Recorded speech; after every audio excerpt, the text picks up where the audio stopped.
Nah meskipun ya kayak jujur saya pun sebenarnya kalau ngomong cita-cita dulu nggak tahu cita-citanya. Cita-citanya apa Mas Anang? Nggak tahu, itu cuman Nggak tahu. memang di dunia saya dari kecil memang seni.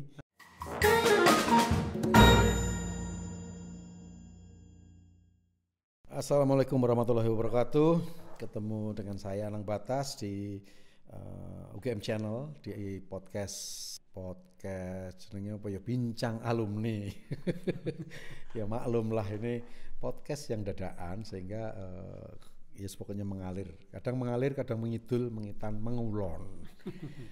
Kali ini kita akan ngobrol, mudah-mudahan bisa menginspirasi teman-teman semuanya bersama para alumni. Yang kali ini saya kedatangan seorang orang luar biasa, pengalamannya sudah hebat, dan saya tahu yang terakhir ini adalah beliau yang berada di belakang pembekalan wisudawan S2 S3, karena kami tadi sempat ada di sana di pembekalan wisudawan S2 S3. Baik, kita langsung saja. Selamat pagi aja deh Mas Heri. Selamat pagi. Sehat Mas? Sehat alhamdulillah. Alhamdulillah. Mas Heri ini adalah satu sosok yang ada di Bisnis Indonesia itu apa Mas? Iya, Bisnis Indonesia media Mas, publisher. Dulu ada Mas, koran, sekarang digital. Sekarang fokus digital ya? Di digital sama koran masih? Masih korannya. Masih. Menjadi posisi Mas Heri sekarang? Saya sekarang direktur komersialnya. Direktur komersial loh. Luar biasa tuh, bisa datang ke sini. Yo nek ra gelem ya kebangetan. Ini alma mater yang membentuk beliau sampai sekarang ini. Nanti perjalanan seperti apa kita akan ceritakan ya Mas Heri. Lengkapnya Mas Heri siapa? Heri Trianto. Heri Trianto, pasti anak nomor 3. Iya, begitulah. Anak Trianto itu kan kombinasi dari lari, renang, itu triathlon ding lah. Mas Heri, boleh diceritakan ini perjalanan sampai sekarang, tapi saya pengen tahu dulu nih, waktu kecil itu kehidupan Mas Heri seperti apa sih? Iya, mungkin kita deket-deket generasi ya, Mas Anang ya. Jadi saya lahir di Blitar, Jawa Timur. Kota yang selalu persiapan ulang tahun itu ya? Iya. Blitar. Ya, dan saya SD, SMP, SMA di sana. Sebelum kemudian ke Jogja setelah lulus SMA dan kuliah di sini di ilmu komunikasi. Ilkom, tahun 96 selesai dengan cukup lancar gitu, 4,5 tahun. Tapi sebenarnya saya banyak beraktivitas di kegiatan ekstra kampus ya, ekstrakurikulernya kampus kayak gitu di Baleirung di B21 dekat dari studio ini. Sepelemparan tombak gitu dari sini. B21 itu masih adik-adiknya Sabun Colek dulu ya. B29. Oke. Mantap. Erane kita naik generasi expired. Aku terus mikir, oh iya. Iya di Baleirung sehingga membentuk sampai sekarang ini ya. Iya, betul. Apa waktu itu di Baleirung menjadi apa Mas? Ya, saya daftar reporter sebelum jadi pemimpin redaksi di sana. Di zaman reformasi, jadi transisi waktu itu kita disebut sebagai pers alternatif gitu, dan begitu Soeharto jatuh, kebebasan pers kan begitu meluas ya, semua bikin media. Akhirnya waktu itu majalah mahasiswa tidak terlalu relevan lagi gitu kira-kira. Dan kita harus mereposisi diri waktu itu, dan kemudian berubah. Tetapi tak lama kemudian, karena itu memang tempat untuk belajar, saya lulus. Sebelum lulus saya udah bekerja di Bisnis Indonesia. Jadi sebentar, semester berapa itu? Semester berapa ya? Semester 9 berarti saya lulus. Sudah kerja di Bisnis Indonesia. Jadi selesai KKN saya diterima. Sebelum lulus saya udah mulai bekerja. Jadi saya di wisuda Mei 2021. Bulan Februari saya mulai jadi wartawan muda lah di bisnis kayak gitu, dan sampai sekarang nggak pindah-pindah Mas. Jadi nggak pernah ngasih CV ke manapun gitu. Jadi bahkan ijazah nggak diminta Mas. Jadi ijazah saya baru diminta oleh kantor itu tahun 2012. Ditanya, ini SDM kok nggak punya ijazahnya Pak Heri? Gitu. Ternyata dia lupa kalau saya masuk itu belum lulus waktu itu. Tapi waktu masuk itu belum lulus, tapi sudah sidang skripsi? Belum juga, sidang skripsi baru bulan April. Kenapa diselesaikan? Kan udah diterima kerja. Iya, kan kita kan ngajar ijazah juga. Oh iya. Ya, itu klasik ya. Artinya klasik itu kontrak saya diputus di bisnis terus saya mau ngapain gitu. Jadi saya perjuangkan hingga dapat. Dan nggak pindah-pindah. Jadi saya udah kerja di tempat yang sama, kendati kemudian saya kerja juga di tempat lain nanti. Saya ceritakan, tapi ya selama 23 tahun ini saya di Bisnis Indonesia. Jadi reporter, editor, managing editor, kemudian jadi pemret, pemimpin redaksi, kemudian juga sempat ditugasin juga ke Jogja. Di sini ada namanya Harian Jogja. Oh iya. Itu perusahaannya Bisnis Indonesia itu patungan. Harian Jogja itu part of Bisnis Indonesia. Kerjasama dengan keraton kayak gitu. Sebagian sahamnya di sana kita kembangkan. Saya pernah di sini 10 tahun yang lalu. 2012, 2014 lah kayak gitu. Terus kemudian saya balik ke Jakarta di marketing, saya jadi GM marketing. Kemudian balik lagi ke redaksi jadi pemret gitu ya. Kemudian tahun 2020 kita kena COVID, Mas. Kan ingat kan? Dunia gelap. Semua bisnis gelap. Tidak cuman bisnis media, bisnis apapun, mungkin bisnis pendidikan juga gelap. Semua. Karena semua langsung mati kan. Iya, apalagi saya yang interaktif langsung nggak mau harus. Itu mati angin kira-kira. Mati angin. Kita. Dan waktu itu ya saya dipercaya untuk membantu transformasi bisnisnya. Jadi saya masuk ke manajemen 2020 sebagai direktur di situ. Dan pada saat yang sama ini pengalaman yang menurut saya juga sangat luar biasa. Saya diminta waktu itu oleh Satgas COVID-19 sebagai membantu di sana gitu di komunikasinya. Jadi saya diangkat sebagai ketua bidang komunikasi publik Satgas Penanganan COVID-19 waktu itu. Dibentuk oleh Perpres waktu itu dan saya masuk di dalam. Kalau dulu mungkin Mas Anang dengar Pak Doni Monardo yang Pak sering tampil di TV karena ganteng, gagah gitu kan. Kopassus pula gitu dan jenderal gitu dan saya bantu beliau ketuanya, saya salah satu ketua bidangnya. Jadi ini pengalaman yang luar biasa karena bisnis di media juga sedang penuh tantangan kayak gitu. Saya waktu itu atas nama panggilan kemanusiaan.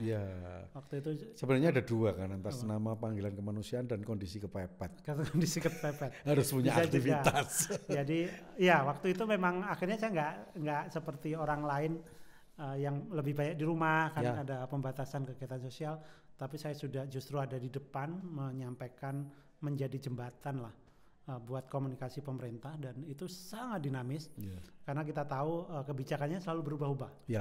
Jadi kondisi mengagetkan kan. Karena kita nggak punya benchmark ya. Waktu COVID itu nggak punya benchmark gimana menanganinya. Jadi kita trial and adjust. Jadi harus bikin regulasi, membatasi pembatasan mudik kayak gitu. Kita ubah 2 minggu lagi gitu kan. Tiba-tiba banyak yang mati waktu Delta bulan Juli 2021 sehari bisa mati 2000. Kita satgasnya juga pusing gimana caranya gitu biar tidak jatuh korban dan nah itu strategi di komunikasinya yang menurut saya juga sangat buat tempat saya belajar. Betul, apalagi kan kadang-kadang ada tuduhan bahwa ini nggak konsisten ini. Ini mencela-mencela ini. Kan itu butuh media, butuh komunikasi yang menyampaikan bahwa sebenarnya tidak, tetapi memang kondisinya semuanya serba dalam tanda petik ada kepanikan kan gitu kan. Semua biar kita tahu ini sedang panik, tapi bagaimana masyarakat tidak panik. Jadi kegiatannya juga terukur, tindakannya juga terukur. Kita mengubah kebiasaan orang ya untuk hidup sehat gitu ya. 3M gitu kan. Memakai masker, menjaga jarak, kemudian mencuci tangan gitu. Itu sebuah kebiasaan baru ya. Kebiasaan baru yang nggak mudah, jadi mengubah perilaku masyarakat 270 juta kayak gitu kan di sana dan waktu itu ketika kita punya pengalaman mengubah perilaku orang itu seperti kewajiban pakai helm. Ingat kan waktu kita kecil jalur wajib helm. Itu ngajarin orang pakai helm itu susahnya minta ampun gitu. Karena memang harus dipaksa oleh situasi akhirnya. Kemudian mengubah kebiasaan 2 anak cukup KB Pak Harto untuk mengubah perilaku orang Indonesia dari banyak anak rezeki jadi 2. Itu perlu 40 tahun. Soeharto itu baru bisa mendapatkan penghargaan programnya sukses. Sementara kita punya waktu yang sangat pendek waktu itu untuk mengubah orang hidup sehat. nanti saya akan ngobrol tentang yang pertama tadi ketika Mas Heri kan menceritakan bahwa 23 tahun ya di bisnis Indonesia. Ini kan kita akan bicara tentang konsistensi, loyalty, sinergi dan lain sebagainya. Adaptasi tentu saja juga. Tapi sebelum itu sebenarnya kan ada hikmah positif ketika kita dalam tanda petik ya, kita nggak mau jenenge wong Jawa kan untung loh ono Covid. Karena kan kita sempat sebelumnya mendengungkan bagaimana kita masuk ke era digital, tapi ya itu tadi kan kita kalau nggak dipaksa keadaan nggak mungkin. Nah akhirnya orang harus masuk ke ranah itu dan sekarang ternyata bisa kan. Iya. Jadi COVID itu membuat perilaku digital orang ya, kemajuan digital itu 5 atau 10 tahun lebih maju daripada yang dibayangkan. Kita nggak pernah membayangkan ternyata kita bisa meeting secara virtual gitu. Teman saya yang sekarang di Dirjen Kementerian Pendidikan itu adalah pejuang untuk pembelajaran online. Bertahun-tahun dia kampanye kemana-mana gagal. Tapi gara-gara COVID sialan ini jadi gitu bisa. Tiba-tiba orang bisa duduk di laptop gitu ya, dengerin dosennya ngomong, dengerin gurunya ngomong, dan nyatanya lulus. Anak saya yang sekarang kuliah adalah generasi SMA-nya COVID. Karena dari kelas 2 SMA sampai lulus dia belajarnya dari online tempat tidurnya. Gitu ya, disapa gurunya, halo anak-anak absen gitu kan, semua ada, wifi ada gitu. Habis itu dia tarik selimut lagi, gurunya ceramah gitu. Kita kadang-kadang takut juga, ini bisa nggak anak-anak itu gitu. Bersosialisasi, bersosialisasi, menangkap ilmunya, tapi nyatanya bisa. Kita bisa gitu. Universitas juga bisa. Betul. Semuanya bisa. Kan kalau nyari dari sisi positif kan akhirnya mengajarkan anak-anak untuk multitasking juga kan. Iya, multitasking. Dia bisa mengerjakan itu. Dan kalau belajar di kantor saya di Bisnis Indonesia, kami ini punya 10 atau 11 perwakilan, Mas. Sebelumnya kalau mau rapat itu harus ngundang dari berbagai kota, dari Balikpapan, dari Makassar, dari Medan, ngumpul, perlu waktu, duduk kayak gitu kan. Sekarang sejak COVID kita nggak perlu undang mereka lagi. Karena tiap minggu kita bisa tanya dia, lu ngapain aja kayak gitu kan. Lu inovasinya apa yang kurang. Baru hal-hal yang sangat urgent aja kita lakukan. Betul. Jadi betapa COVID itu sudah mengefisienkan kita sedemikian rupa. Ya meskipun waktu itu saya pernah punya pengalaman yang sebenarnya bukan gak enak ya, tapi saya diminta stand up komedi, tapi online.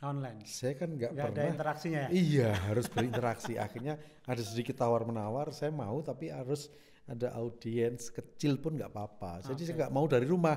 Saya kan nggak terbiasa di rumah untuk istilahnya bukan guyon, tetapi melucu di rumah. Pasti anak saya bilang, papa garing. Nah, itu satu. Nah, yang kedua saya punya pengalaman baru. Akhirnya saya jadi tiba-tiba terjun di dunia fotografi. Yang sebelumnya nggak tahu sama sekali. Sampai sekarang pun sebenarnya nggak. Tapi akhirnya nyemplung ke situ. Nah, ada beberapa poin positif. Nah, sekarang balik lagi ke yang tadi. Gimana sih, apa nggak bosan Mas 23 tahun loh di bisnis Indonesia?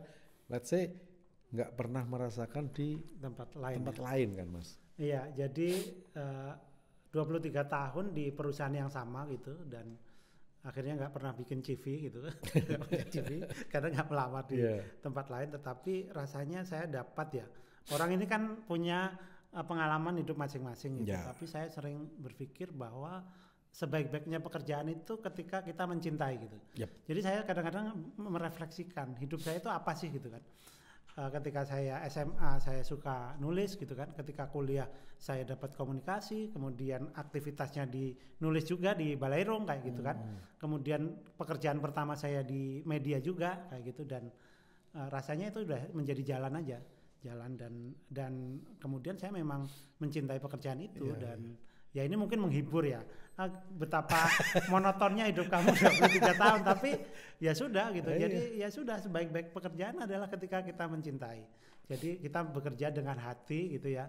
Kecewa banyak lah, di mana aja kecewa kan. Pastilah. Nganggur aja kecewa gitu kan. Nggak punya pekerjaan banyak, pengusaha juga kecewa kayak gitu. Tetapi ya sudah, ketika kita kecewa kita harus mulai belajar lebih banyak bersyukur, dan sampai di sini. Dan kemudian Tuhan juga memberikan jalan lain juga ketika saya 2020, kita tahu kan, kita nggak tahu loh. Di Jakarta saya biasa macet Mas. Rumah saya ke kantor itu sekitar 25 km. Jadi di Tangsel lah ya. Udah biasa tapi kalau Jakarta ya. Iya, akap lah, antar kota, antar provinsi lah, gitu kan.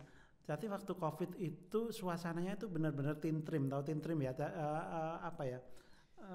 sepi kayak gitu, tetapi kita itu ada kekhawatiran gitu. Jalan Jakarta kan sepi. Iya, itu tintrim itu kayak gaya anak sekarang. Iya. Iyim tintrim. Iyim tintrim. Itu dan itu menakutkan kayak gitu. Dan kita juga kemudian mendapatkan pembelajaran di situ. Saya terlibat, ketemu banyak orang di sana. Kendati saya sebagai jurnalis ya, selain ngurus di manajemen sebagai jurnalis, saya juga ketemu banyak orang, dan itu betapa pentingnya pada ujungnya ketika kita hidup itu kita berjejaring.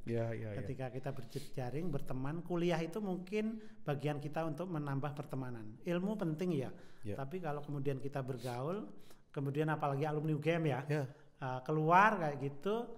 Ketika kita ketemu orang di jalan, yang mendekatkan kita itu apa sih gitu ya? Asal daerah, terus mungkin etnik kalau di luar negeri kayak gitu kan, atau ya apa. Tapi kalau UGM ini sudah mendekatkan kita. Begitu kita tahu UGM, ya orang yang mungkin jaim kemudian tahu sama-sama UGM, mungkin selisih umurnya mungkin 25 tahun, tapi bisa dekat. Itu pentingnya kemudian kita berteman dan berjejaring, dan saya selalu bersyukur menjadi salah satu alumni UGM. Wah, keren. Artinya kan apapun kondisinya, jujur ya, kadang-kadang mau bilang mau positif negatif, aku lulusan UGM, misalnya gitu kan, aku UGM. Dimanapun kotanya, ketika ngomong bahkan tidak kepada orang yang kenal, tiba-tiba ada, wong UGM, aku mesti akan terjalin kan. Iya. Yang penting UGM, yang penting agama. Mas yo kuliah rapati pinter. Iya. Atau Mas yo kuliahnya 7 tahun, nggak masalah. Iya. Dan saya sangat sepakat. Makanya ini kan penting untuk ditularkan ke adik-adik itu kan, yang itu tadi 23 tahun, nggak kemana-mana, nggak pindah-pindah, tapi mencoba merasakan kenyamanan di situ, meskipun dalam kondisi tertentu pasti akan ada jenuhnya, itu pasti ada kan. Jadi menikmati ketidaknyamanan itu adalah kenikmatan tersendiri pada saat itu kan. Nah itu kan bicara konsistensi, loyalitas. Ada nggak sih, pernah nggak terbersit jadi pengen pindah? Iya, 23 tahun yang tercatat saya hampir pindah, dan serius itu 3 kali sebenarnya. Sempat, dan kemudian ya kita berencana, mungkin Tuhan itu pada akhirnya menentukan gitu. Ada satu perusahaan BUMN gitu waktu itu merekrut saya ketika saya baru 5 tahun kerja kayak gitu, dan saya udah mau cuman saya minta izin ke dia, saya cuti dulu ya karena adik saya mau nikah gitu, tahun 2007 saya ingat. Terus kemudian saya pulang ke sana. Teman saya yang merekomendasikan saya itu justru mengundurkan diri. Dikasih contoh. Saya ngeper dong. Saya di hutannya saya belum tahu. Saya punya cantelan di situ karena dia percaya saya. Ketika saya mau datang dia pergi gitu.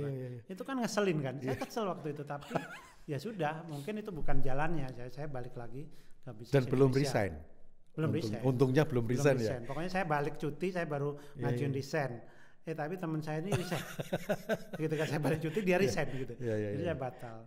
Jadi ibaratnya gini, kalau Tuhan bisa menyampaikan itu kan Dani kok ngeyel atau bocah iki. Jadi ya sudah. Ya wis kene nggonmu gitu kan. Terus kemudian 3-4 tahun kemudian ada juga satu konglomerat lah, orang terkaya terbesar di Indonesia lah. Itu juga nawarin lah grupnya itu untuk saya bergabung di situ, tapi nggak tahu ujungnya juga nggak jadi gitu.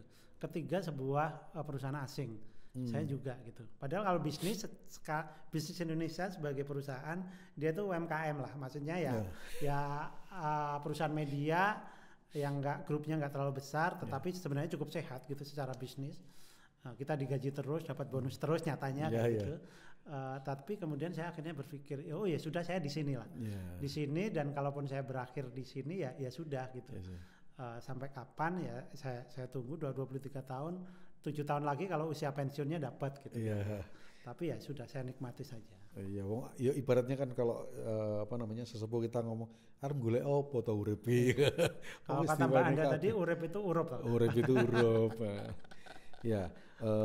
Tapi saya pengen sedikit kelas balik. Akhirnya di dunia Mas Heri sekarang, dari kecil memang suka membaca. Iya, suka membaca dan menulis. Dari kecil. Iya, dari kecil suka ikut dulu, paling ngerti bahasa Indonesia diajarin jenis karangan itu apa sih SD kan dikatakan. Narasi, deskripsi gitu ya.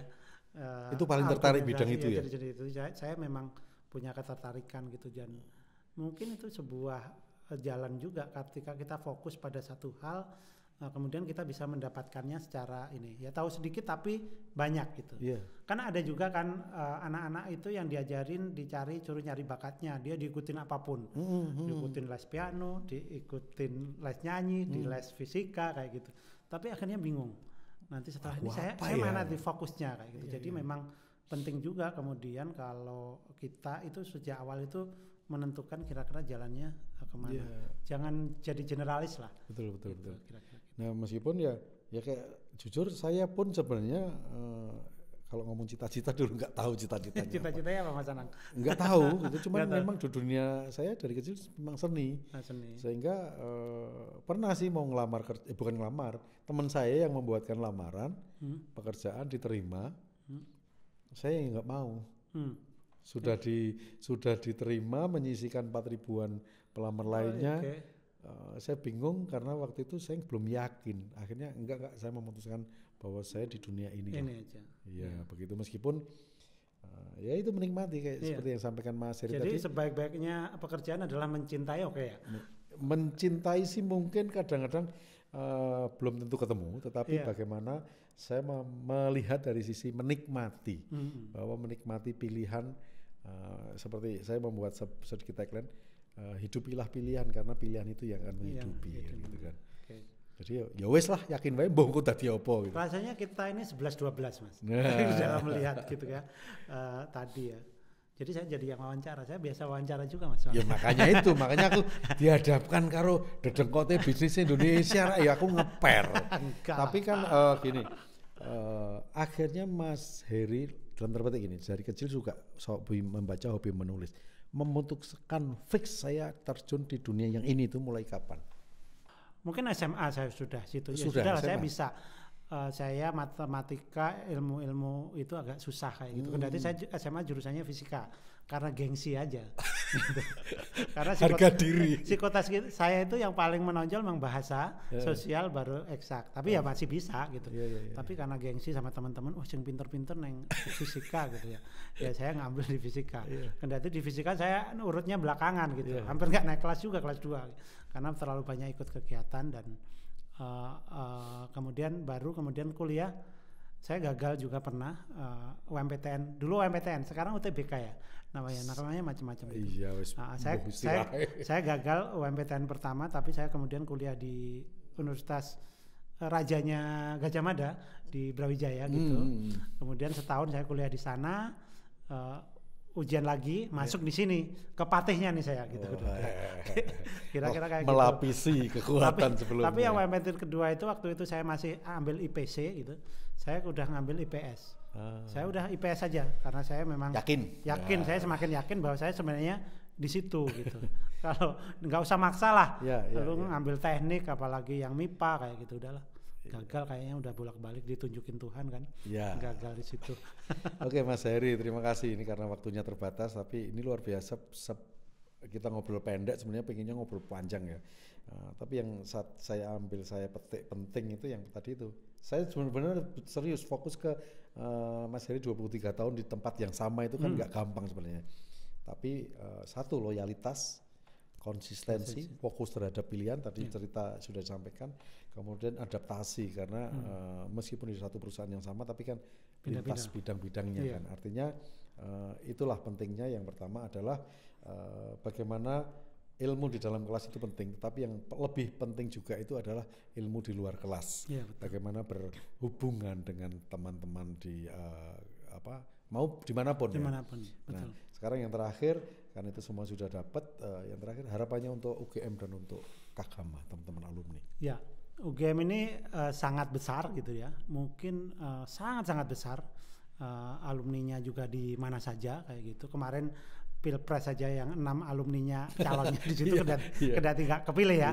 Tetapi menurut saya itu udah menunjukkan sesuatu, dan orang UGM itu hampir punya karakter sama karena dia dibentuk oleh sebuah kota ini yang ngangeni ya yang sangat spesial kayak gitu dan kadang-kadang mempengaruhi etos ketika udah di luar. Jadi biasanya orang-orang UGM itu yang humble kayak gitu berhadapan dengan lulusan dari Bandung, dari Jakarta, biasanya mereka kalah set di tahun pertama. Kalau pengalaman saya, kalau saya rekrut ya. Betul. Tetapi begitu 2-3 tahun mereka itu sudah confident dan ya yakin saja dan mereka juga sangat kompetitif dibandingkan dari kota-kota yang lebih terbuka ya.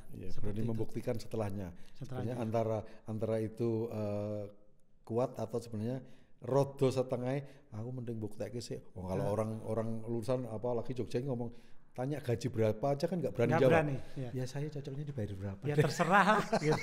Terserah. Ya. Gitu. Oke, Mas Heri terima kasih. Sehat selalu Mas Heri.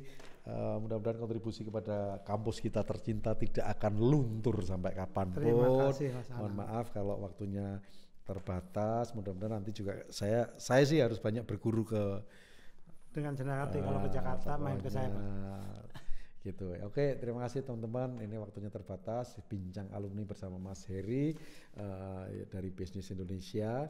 Mudah-mudahan sekelumit kita ngobrol ini bisa memberikan manfaat, bisa memberikan inspirasi atau apapun untuk membangun sinergi sesama alumni Universitas Gadjah Mada.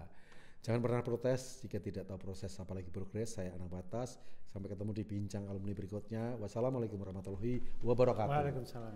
Terima kasih Mas. Thank you.